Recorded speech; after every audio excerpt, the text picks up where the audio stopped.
وەزیر ئەشۆ نووسەر و ڕۆژنامەنووس و ڕۆژنامەوانی بەناوبانگی کورد لە پێناو عاشق بوون بە خاک و نەتەوە ژیان و تەمەنی خۆی پێشکەشی کوردستان کرد. ئەو نووسەرە نیو سەدە خزمەتی بە مێژووی نەتەوەکەی کرد. ئەو کاتەی بۆ یەکەم جار لە بەردەم بارەگای نوێنەرایەتی حکوومەتی یاریێمی کوردستان لە یەکێتی ئەوروپا بە فەرمی ئاڵای کوردستان هەڵدرا، بە چاوی پڕفەرمێسکەوە لە بەردەم ئاڵای کوردستاندا سرودی ئەیڕەقی بچێت.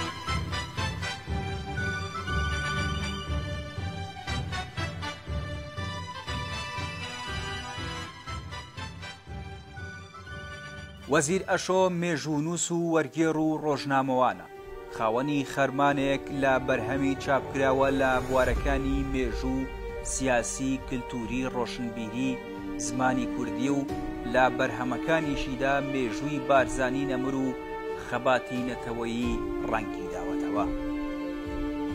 وەزیر ئەشۆ هیچ کات لە پێناو خزمەتکردن بە پرسی کورد ماندوو نەبوو. بەردەوام بوو لە کاری نووسین و وەرگێڕان، لەگەڵ ئەوەشدا ڕۆڵێکی گرنگی بینیوە لە گێڕانی کۆڕ و سیمینار و بەشدار بوون لە بۆنەنەتەوەی و نیشتیمانیەکاندا لە دەرەوەی وڵات.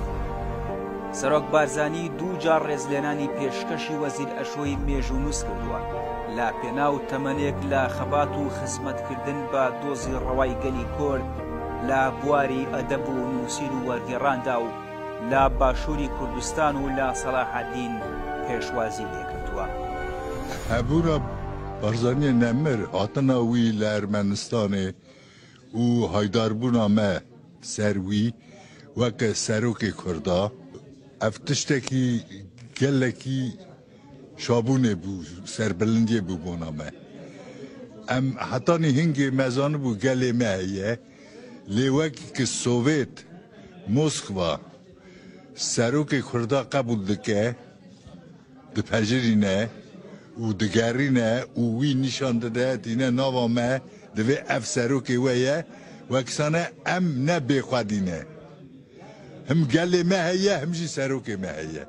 û Barzaniyê Nemir gele alîkarî jî da me. Hemû warên çanda me da.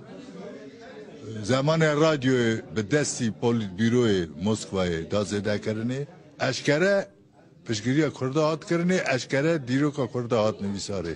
û li Lenîngradê û li Yerêvanê salên heşta pêncî neha beşên Kurdzaniyê hatin vekirinê.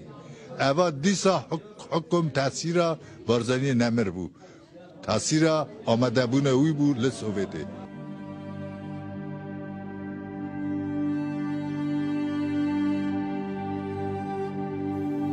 وەزیر ئەشۆ لە نووسین و بەرهەمەکانیدا بارزانی بە سمبولی تێکۆشانی نەتەوەی کورد وەسف کردووە.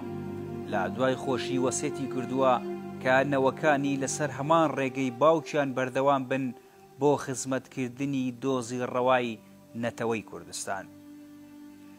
وەزیر ئەشۆ لە ساڵی 1934 لە تەبلیسی پایتەختی جۆرجیا لەدایک بووە لە گوندی پاپ کە ئێستا بە 30 پانێ ناسراوە خوێندنی سەرەتایی تەواو کردووە.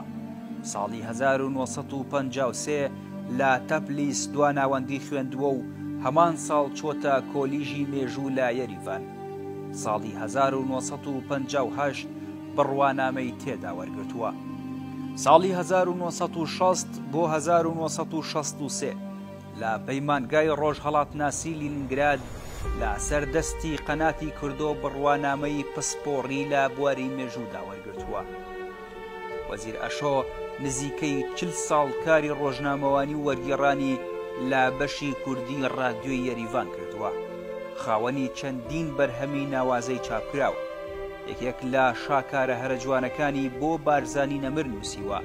لە ژیان و خەباتی بارزانی کۆڵیوەتەوە لە ماوەی نێوان ساڵانی 1947 بۆ 1958 کە لە یەکێتی سۆڤێتی جاران ژیاوە.